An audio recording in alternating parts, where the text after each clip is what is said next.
এবারে অবস্থা একেবারেই খারাপ। বরাবর দেখা যায় যে আমরা রমজানের ঈদের থেকে কোরবানি অনেক কম হয়, কিন্তু এবার আরও স্লো হবে। সময়ে যত বনি আসবে তত বেচা বিক্রিটা আরও কমে যাবে, মানুষ ব্যস্ত হয়ে যাবে কোরবানির গরু কেনার জন্য, আরও কমবে, মানে বেচা বিক্রিটা আরও কমবে। আর রমজানের ঈদে যে পরিমাণ বেচা বিক্রি হয় ঠিক কোরবানির ঈদে এরকম হয় না, কারণ মানুষ কোরবানির জন্যই ব্যস্ত থাকে না। দোকান যেহেতু মাল বিক্রি না হলেও মাল নিয়ে কিছু রাখতে হবে, ঠিক আছে।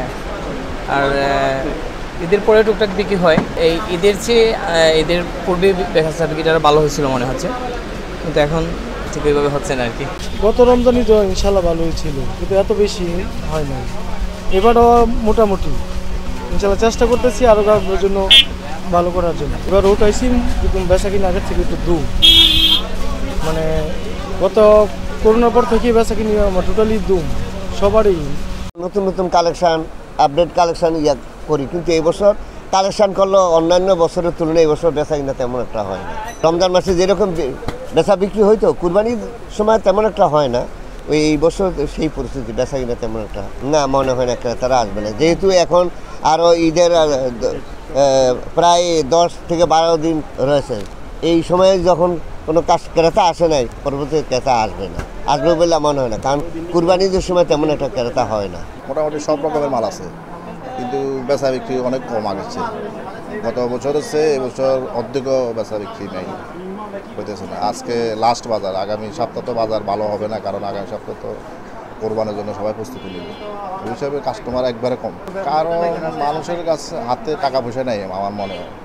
এই ধরনের সমস্যা, নিত্য প্রয়োজনীয় জিনিসের দাম বেশি, জিনিসপত্রের দাম বাড়তি, সুতার দাম বাড়তি, সব কিছুর তো দাম বাড়ে গেছে।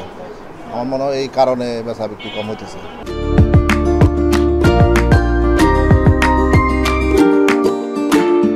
এবার যে কুরবানির ঈদটা আসতেছে, কুরবানির ঈদে মানুষের চাহিদার অনুযায়ী আমরা নতুন নতুন কালেকশন প্রোডাকশন করেছি, কিন্তু মানুষের ওই ধরনের আশারূপ আমরা যেটা চিন্তা ভাবনা করেছি ওই ধরনের এখনও আমাদের টার্গেটটা ফিল আপ হয় নাই।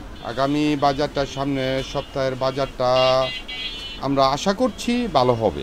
আমাদের প্রতি সপ্তাহে নতুন কালেকশন আসে, তারপরও ঈদকে সামনে রেখে আমরা অনেক নতুন নতুন আইটেম নামাই। আপনার এই আমাদের পাইকারি মার্কেট তো, আমাদের ঈদের 15 দিন আগে থেকে আমাদের পাইকারি বেচা কিনা শেষ হয়ে যায়, তারপর খুচরা নিয়ে হারা বিক্রি করে। আমাদের কুরবানির ঈদে তুলনামূলক যেভাবে হওয়ার কথা ছিল এর থেকে অনেক কম মানুষও আমাদের পাইকারি মার্কেটে অনেক কম আসে, তারপর বেচা কিনা খুবই খারাপ। দুজার থেকে কুরবানিতে একটু খারাপ, তবে এবারও পরিস্থিতিটা খুবই খারাপ। তো মোটামুটি নিতেছে, আশা করে যদি হয় আর কি, বেচা কিনা লাগে নাই, তারপরে আশাবাদী যদি হয়, কারণ চলে বেগে না চলে তো মাল তো নিতে হবে।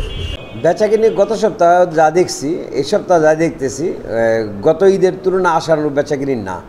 আমার মনে হচ্ছে গত ঈদের তুলনায় আমার কাছে এবারে বেচা কিনিটা 50% নেমে আসছে, এরকম মনে হচ্ছে। গত কুরবানি ঈদের দেখছি যে কুরবানি ঈদের আগের যে হাটটা, 2টা হাট থাকে, এই 2টা হাট গম গম লোক থাকে, মানুষের অনেক সমাগম থাকে।